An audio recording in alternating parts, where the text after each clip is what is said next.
So the video you're about to watch is my homage to James Henry Cleggett, who was the 11th member of the London branch of American Civil War veterans.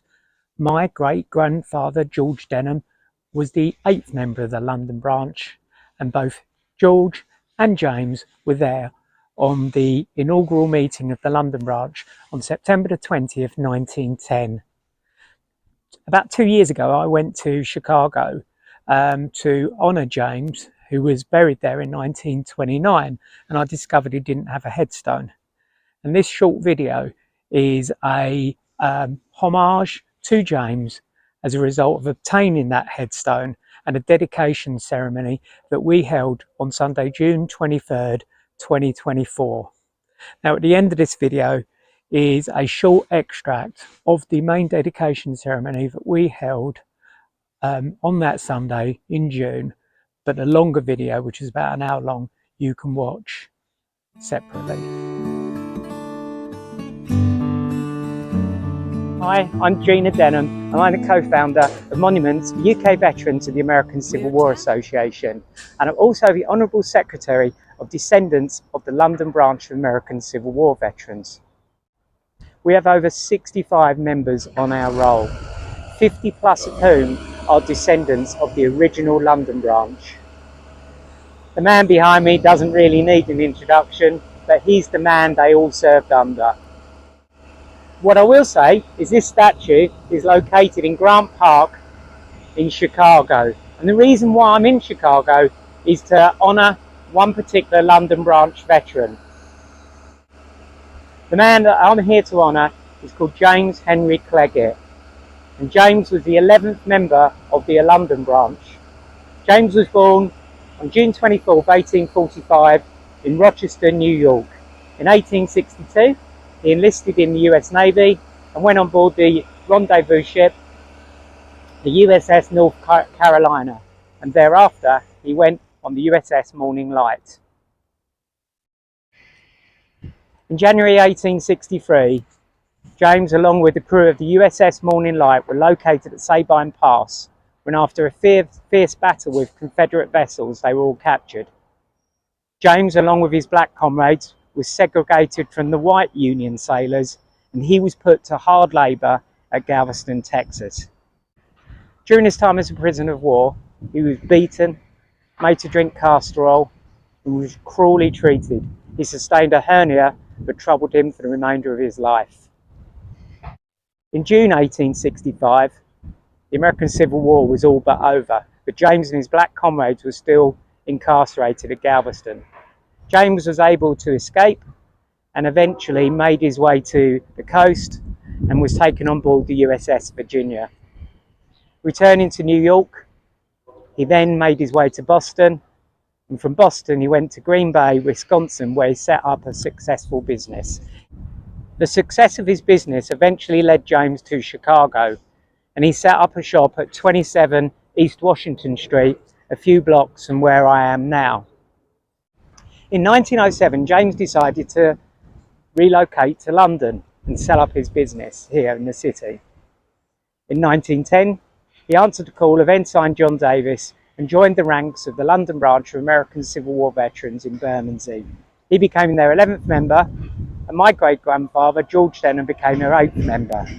They were both there at the inauguration of the London branch, so in essence they knew each other, and one can posit they probably were sat very close to each other based on how John Davis numbered all the ranks of the veterans.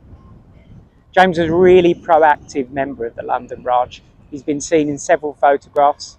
In 1917 at the Eagle Hut YMCA, he greeted Pershing's doughboys. And sadly, in 1919 at Brookwood Cemetery, he mourned some of their passing. Around that time, James's health was deteriorating. He was still troubled by the hernia he had sustained at Galveston as a prisoner of war, and the cancer was troubling him also. In essence, he decided to return to the United States, and he briefly settled in Boston, but eventually he was drawn back to Chicago. He didn't have any friends or family, but he lived with a woman called Etta Shoecraft.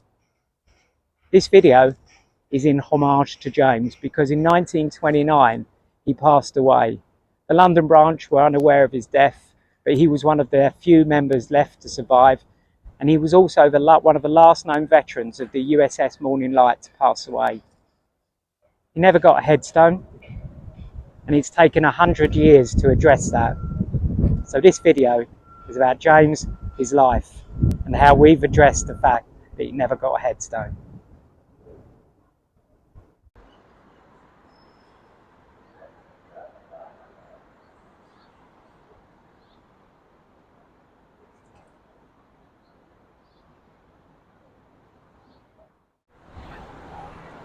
So here I am at the junction with LaSalle Street and Jackson Boulevard. Back in 1900, James lived down in LaSalle Street. He lived at number 90 in a rental property. As you can see, the area is somewhat developed since he last lived here, but we felt it was important to come and pay our respects to where James once lived more than 124 years ago. James had his business once he moved from Green Bay in Chicago, and that was at number 27 East Washington Street. And in a moment, we're going to go and see where James once worked.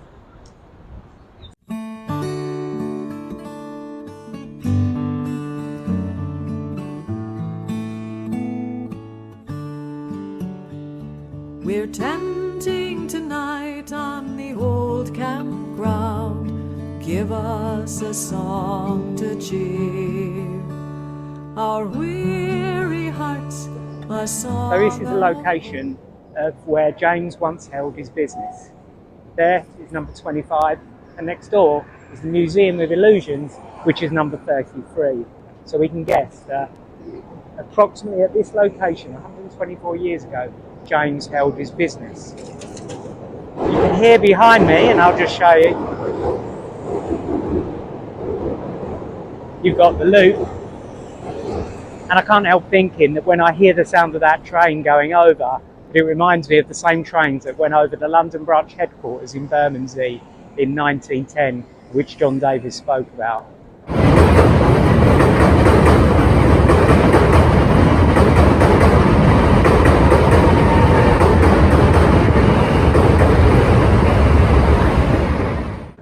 James had his business here till about 1907 when he relocated to England.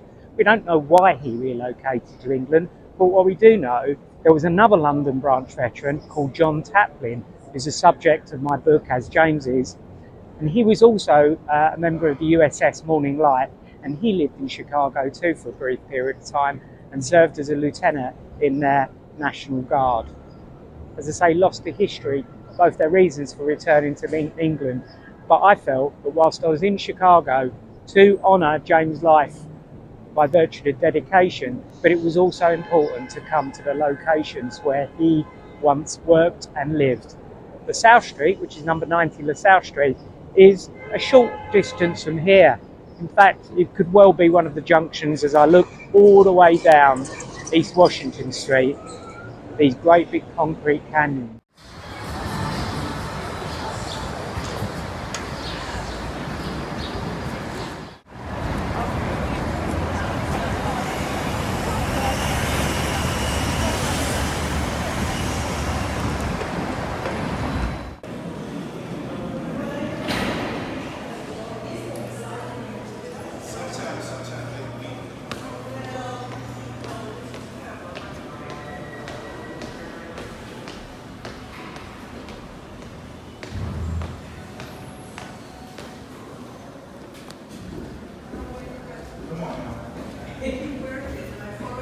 Yes, ma'am. Okay. That's terrible.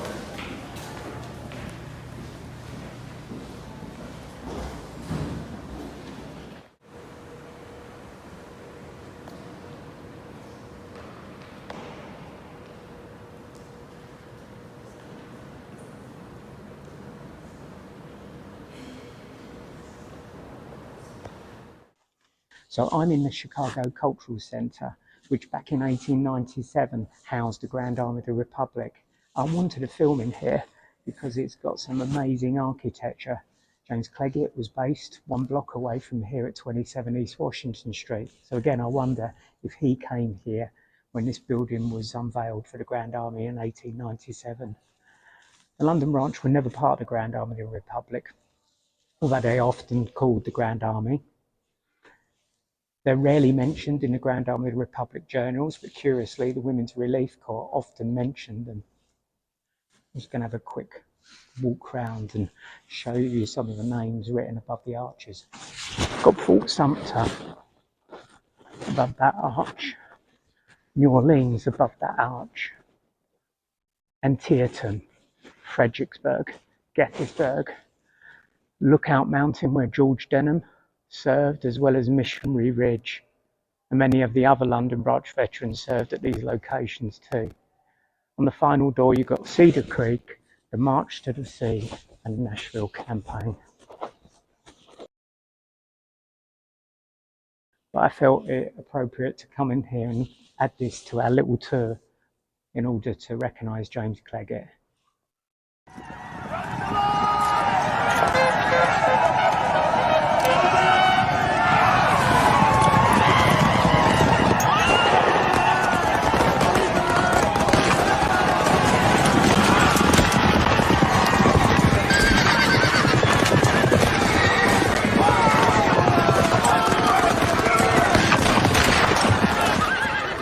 Once John Davis had founded the London branch in September 1910, he was extremely keen to get the London branch veterans present at dedications and services relating to America.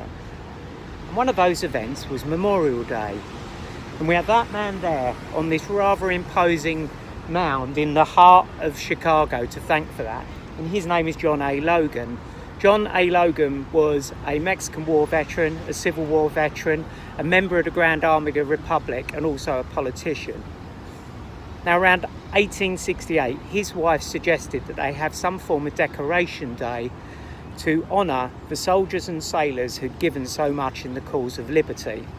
And from that idea was born General Order 11 on May 5th, 1868, which John decreed was the way that the Grand Army of the Republic would remember the soldiers and sailors who'd given so much in the cause of liberty.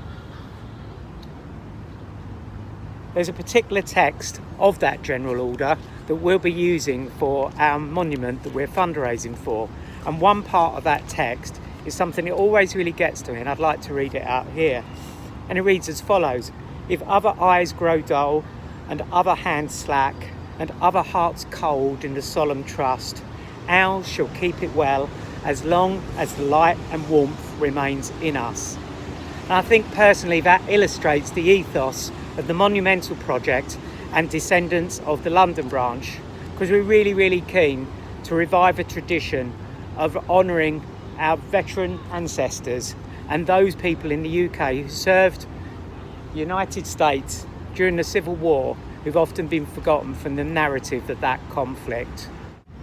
I do wonder, when this statue was unveiled in 1897, if James Cleggett made his way from where he lived and worked several blocks north of here to come down here and pay his respects to John A. Logan.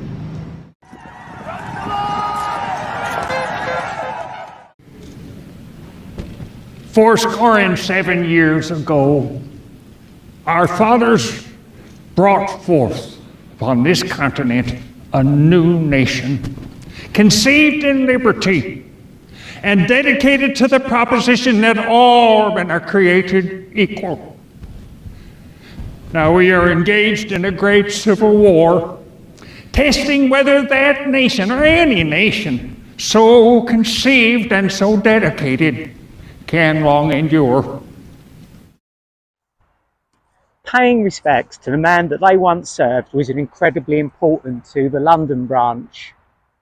The statue of Abraham Lincoln was unveiled in Parliament Square in July 1920, and it's a replica of this statue, which is located in Lincoln Park in Chicago. This one was unveiled in 1887. 10,000 people were present, and again I wonder if James made his way up to Lincoln Park to pay his respect for the man that he once served. Arthur William Fraser Smith of the London branch said that he never saw Abraham Lincoln personally, but he always saluted him in Westminster. And again, any tour of Chicago is not really complete unless I come here to pay my respects to Abraham Lincoln on behalf of the London branch and of course James Cleggett. It was quite an imposing sight, but the plinth is actually smaller than the one based in London, and I quite like the one in London, but it's nice to be able to get up close, and I'll give you a sense of scale.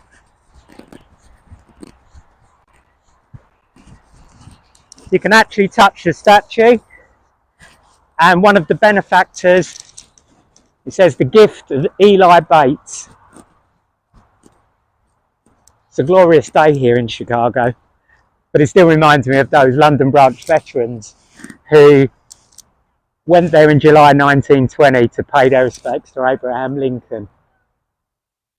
But it's nice to think in two parts of the world there are statues that American Civil War veterans stood under, including our London branch veterans themselves. On our walking in the footsteps of James Cleggett, sadly the place that he worked in Chicago and also LaSalle Street are long since gone. But behind me is 600 East 51st Street, and it's where James lived with Etta Shoecraft in 1929.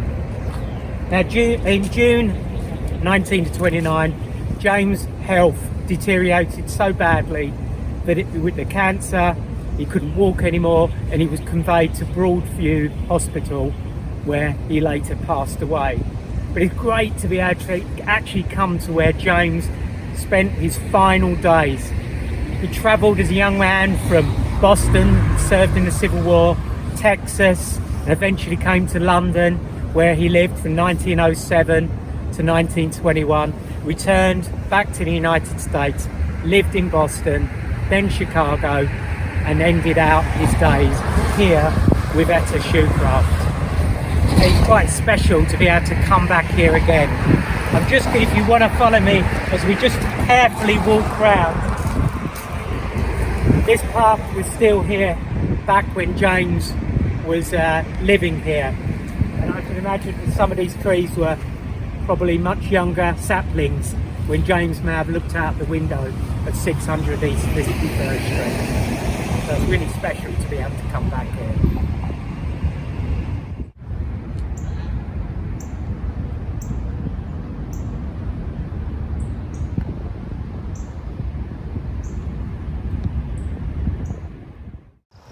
All right, my name is Lee Lassane. I'm with the Sons of Union Veterans of the Civil War. We march, we give presentations to schools, work with the junior ROTC. We clean, we reset, and we obtain new markers for Civil War veterans.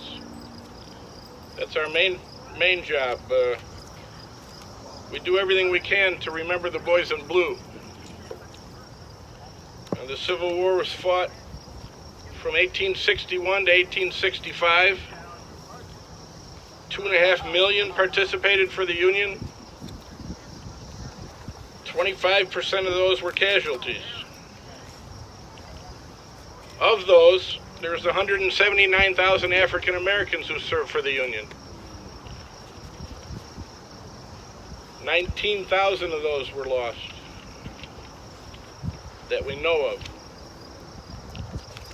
There's 40,000 POWs on each side. 30,000 of those died from disease. We're here today to honor James Henry Cleggett, who served the Union well. He helped found the London branch of the American Civil War Veterans, and who was buried here in a previously unmarked grave. 2 years ago, I was put in contact with a young lady from London who was eager to get a headstone for Mr. Cleggett. I've been involved in obtaining headstones for many Civil War veterans over the years. And so I got contacted. I'm very familiar with the process. I submitted the necessary paperwork, and we had it delivered here. Lincoln Cemetery was very gracious in helping to install that at no charge. and here we are today. Thank you very much.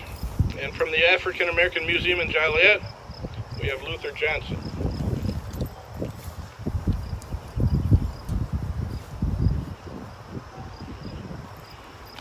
Well, good afternoon, everybody. You know, I don't know what else to say. The mayor stole my thunder. He gave the other history. So I was told I had to prepare a message for about 2 hours. And I didn't think that was the truth. So I prepared like 2 minutes. So I didn't think that was the truth. As he said, my name is Luther Johnson. I'm the owner and founder of History on Wheels, a mobile museum, and we travel the country talking about the roles that African Americans played in all great wars and all conflicts. We currently are opening a museum in Joliet, the African Descendants Historical Military Museum, and it's going to feature just that. All the monuments and all the artifacts in that museum is going to be dedicated to those who served and fought. So, what can't I say about Mr. Cleggett? That is what I want to say. I've written some here, and I'll read a little bit of it, and I won't go in because I did not know that the author would be here, and she would probably tell you more about him than I ever could read in that book or on the internet. So, but it is an honor to speak about him today. He's a remarkable individual who played a significant role in the American Civil War, and not only was dedicated to the Union and the Navy, but also he was a prominent figure, as she would tell you, in the London branch of the Civil War veterans.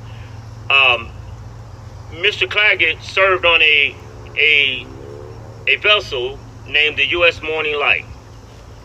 He was considered a Landsman. From my research, he was someone that should have been given a better title because he was quite educated. However, he was not. He was given what they called a job called a Landsman, which was a typically inexperienced sailor who performed various duties on that ship, learning the ropes, literally learning the ropes.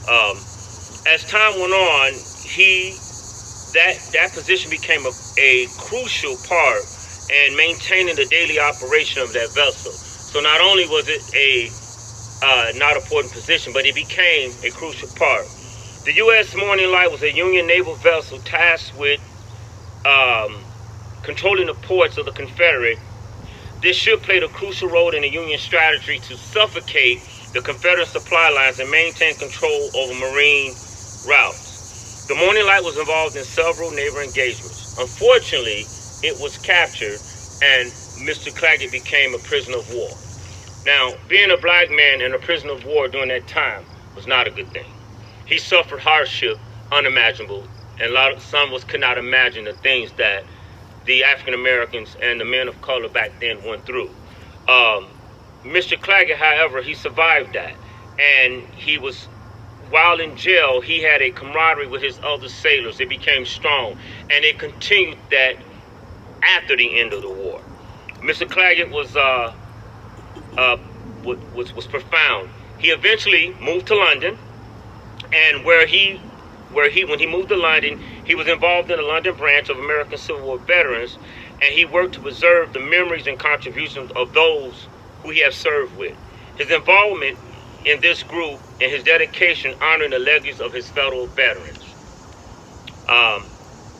In conclusion, because I wrote a lot, but I can't wait to hear the meat and potatoes. It's just whetting your appetite a little bit. I'm just whetting your appetite. In conclusion, James H. Cleggett exemplifies the spirit and dedication and the sacrifice of those who fought, of black men that fought in the Army and in the Navy during the American Civil War. His contributions to the veteran community highlight a life of commitment to duty, honor, and respect. James Cleggett and many like him have a legacy that will live on and continue to inspire future generations. And if he were here to say, I would say a few words. I would say, well done, my good and faithful servant, and thank you for your service. Thank you.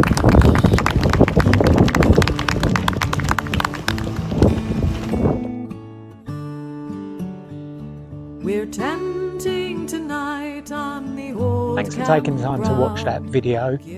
The longer version of the complete dedication ceremony is available elsewhere on YouTube and our social media channels. Meanwhile, it just leads me to point out our monument. This was designed by Stuart Stephanie, who's a committee member of Monuments for UK Veterans at the American Civil War Association, and also the Vice President of Descendants of the London branch. And when I first met Stuart in April 2022 at the initial dedication ceremony for James Cleggett, a discussion occurred whereby I said that we needed somebody to design a monument for us in the United Kingdom. And really, I kind of owe James Cleggett for this. And as you can see, James Cleggett is depicted on it. In our social media links, there will be links to the fundraising page. And as I say, this is just one part of a bigger monument. You can see the sailor, the soldier, the wife, the widow, and obviously the services of land and sea. And just in the background, you can see the silhouettes of the veterans that we will never know their names. And we know of over 600 veterans of the American Civil War buried in the UK, and are often forgotten from the narrative of the story. So it's our aim as part of the monumental project to remember them and people like James Cleggett so they can never be forgotten. So if you can donate, please consider doing so. Thanks for watching.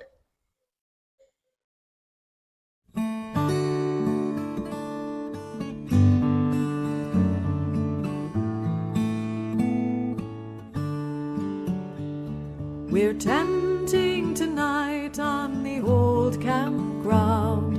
Give us a song to cheer.